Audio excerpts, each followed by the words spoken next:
ಹಡಗಲಿ ತಾಲೂಕು ಆಡಳಿತ ಹಾಗೂ ವಿವಿಧ ಸಂಘಟನೆಗಳ ಸಂಯುಕ್ತಾಶ್ರಯದಲ್ಲಿ ಇಂದು ಪಟ್ಟಣದ ಶ್ರೀ ಹಿರೇಮಲ್ಲಿನಕೇರಿ ಮಠದಲ್ಲಿ ಕರ್ನಾಟಕದ ಸಾಂಸ್ಕೃತಿಕ ನಾಯಕ ಶ್ರೀ ಜಗಜ್ಯೋತಿ ಬಸವೇಶ್ವರರ 893ನೇ ಜಯಂತ್ಯೋತ್ಸವವನ್ನು ಅತ್ಯಂತ ಸಡಗರ ಹಾಗೂ ಭಕ್ತಿಯಿಂದ ಆಚರಿಸಲಾಯಿತು.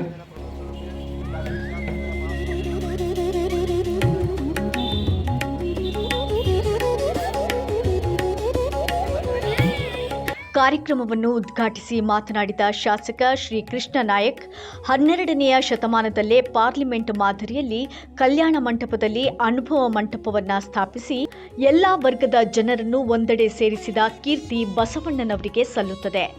ಯಾವುದೇ ಆಯುಧವಿಲ್ಲದೆ ಸಮಾಜದ ಕಲ್ಪನೆಯೊಂದಿಗೆ ಕ್ರಾಂತಿ ಮಾಡಿದ ಮಹಾನ್ ಪುರುಷ ಅವರು ಎಂದು ಸ್ಮರಿಸಿದರು.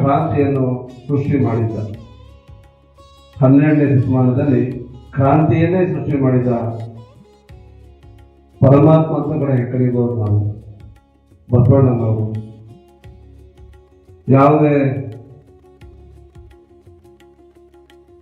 ಜಾತಿಯ ತಾರತಮ್ಯದಲ್ಲಿ ನಿರ್ಮಿಸಲಾದಂತಹ ಗೋಡೆಗಳನ್ನು ಕೂಡ ಕೆಡವದೆ, ಲಿಂಗ ಭೇದ ಭಾವದ ಅಂತರವನ್ನು ಕೂಡ ಯಾವುದೇ ರೀತಿಯ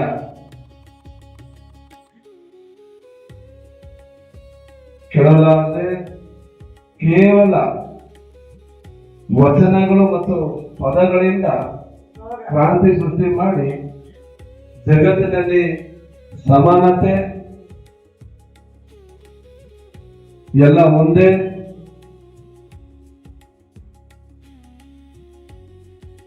ಇಷ್ಟಲಿಂಗ ಪೂಜೆಯನ್ನು ಬಸವಣ್ಣನವರನ್ನ ಕೇವಲ ಒಂದು ಜನಾಂಗಕ್ಕೆ ಸೀಮಿತಗೊಳಿಸುವುದು ಸರಿಯಲ್ಲ. ಅವರ ಜೀವನದ ಮೌಲ್ಯಗಳು ಮತ್ತು ತತ್ವಗಳನ್ನು ನಾವು ಪಾಲಿಸುವ ಮೂಲಕ ಇಂದಿನ ಯುವ ಸಮೂಹಕ್ಕೆ ಅವರ ವಿಚಾರಧಾರೆಗಳನ್ನು ತಲುಪಿಸುವ ಕೆಲಸ ಮಾಡಬೇಕಿದೆ. ಇಂದು ಸಂಪೂರ್ಣ ಜಗತ್ತೇ ಬಸವಣ್ಣನವರನ್ನ ಸ್ಮರಿಸುತ್ತಿದ್ದು, ನಾವೆಲ್ಲರೂ ಅವರು ತೋರಿದ ದಾರಿಯಲ್ಲಿ ನಡೆಯೋಣ ಎಂದು ಕರೆ ನೀಡಿದರು. ಕಾರ್ಯಕ್ರಮದ ದಿವ್ಯ ಸಾನ್ನಿಧ್ಯವನ್ನು ಡಾಕ್ಟರ್ ಹಿರಿಶಾಂತವೀರ ಸ್ವಾಮೀಜಿ ಹಾಗೂ ಹಿರೇಮಲ್ಲನಕೇರಿ ಮಠದ ಚನ್ನಬಸವ ಸ್ವಾಮೀಜಿ ವಹಿಸಿದ್ದರು.